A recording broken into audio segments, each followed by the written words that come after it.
And here with Ty Nickell, Greenbrier West Cavaliers. You guys, Ty, obviously haven't given up a point this season so far. How much a source of pride is that for you guys in the locker room? I understand there's a lot of talk about it, and you guys are taking some pride in it. It's great. We get in there. Even on the field, we get in there and we just get in the huddle and we just keep hyping each other up and we just say we're going to keep on rolling. And then at the end of the game, we celebrate by singing and doing all that. So, it's a good feeling. It's a good feeling having that, knowing that no one scored on us, and we'll hopefully keep it going. And the only one in the state to do it, that must make it just a little bit more. Everybody wants to pitch that shutout on defense, but to be the only team in the state to still maintain that scoreless streak, that must make it even a little more special. It does. It gives our name out there, and people knows that we're going out there and we're playing football. You guys had a good defense last year. 3 shutouts I think during the season. Why is this team so much better? This team has a lot of heart. Them guys out there, they're my brothers, and I got their back, they got my back, and we just got a whole lot of heart. You're averaging 213, I think, a game rushing. You guys have given up 198 all season. Yeah. Is that a stat that shocks you at all? If you would have asked me that at the beginning of the year, it definitely does. I never thought that would happen, but we just go out there and we ball out, and I'm thankful that I can do that, and thankful I got my boys out there to block for me and do all that for me. When did you realize you were onto something special defensively? Cordial said it was like the first quarter of the first game.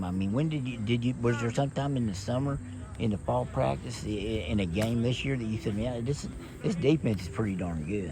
In the summer, we worked at it. We were in the weight room. We were out here doing plays and stuff like that, coverages. But it was definitely the first quarter against Buffalo. We knew that we had talent. We were special. What happened in that game in the first quarter that made you guys think, hey, we might be pretty good on this side of the ball too?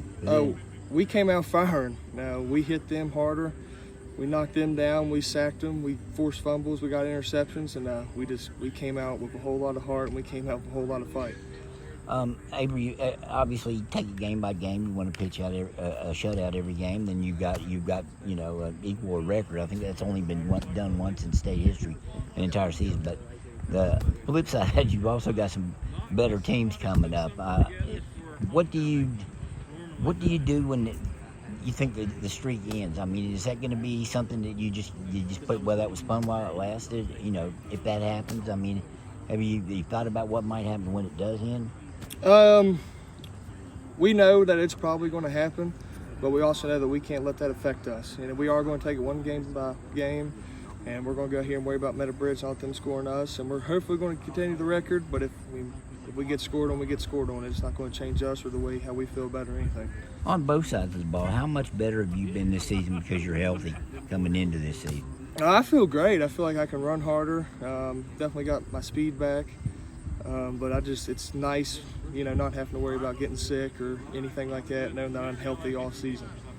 Have you maintained health pretty much? Yeah. You can log the carries. You really haven't had to do that so far, but you can do that if you have to. I think one game you have more than 25 or so. Yeah, I did it pretty well. I feel great out there. I feel like a new person out there when I run the ball, and even on defense, I feel like a new person out there. And it's really big that I'm healthy, and it just feels really good. To be the offensive star of a team is great, but do you take any kind of satisfaction in the fact that you're a starter on a defense that hasn't given up any points? Is that almost for you now more than, or do you still kind of relish that role as the offensive go-to guy in this offense? You saw it before with guys who were here when you were earlier in your career. Now you're at that point yourself. Or do you take more pride, I guess, in defense now than you have before? Because of what you're doing. Yeah, I have. I've definitely went out there and I've pushed myself more in defense and going out there doing defensive drills in practice to help myself on the field. And then, offense. That's really the big thing for me, but I'm giving 110% on both sides of the ball. It just feels good that I'm out there with those guys too on defense. So it takes a real lot of pride. Is there anything X and O wise that you guys have done differently that's maybe helped improve this defense? We've been running a lot of hills. I think that's played a big part in it. So it's more physical, being in shape. Yeah. And we've been doing like a lot of drills with each other with pads. We've been working on hand movements, footwork, stuff like that. And I think it's really helped us on defense. Is there anything in the off season that was tweaked that made a difference? I mean, I know you got a couple new guys in too on defense, and perhaps that's helped a little bit too. Back in the summer, we did the same thing. We did hand movements, and we watched a lot of film, teaching like the D-line and linebackers and stuff like that, and corners, what to do. And we just came out here and practiced little drills like that. And we had a coach from Alderson Broadus come down and he helped us on defense too, so it was really nice. You feel like there's still maybe a little lack of respect for what you guys have been able to accomplish? I think there's always, at least there's always respect there for this program because of what the program's accomplished. But for you guys as your group, do you think maybe people aren't kind of understanding how good this group can be? Yeah, I don't think people understand it all. I mean, it's out there. Our name's out there, but, we don't really care what those people think because we're still going to go here and do our thing and prove them wrong in the end. All right. Hey, Ty, always appreciate it, man. Thank you. Thank you so much.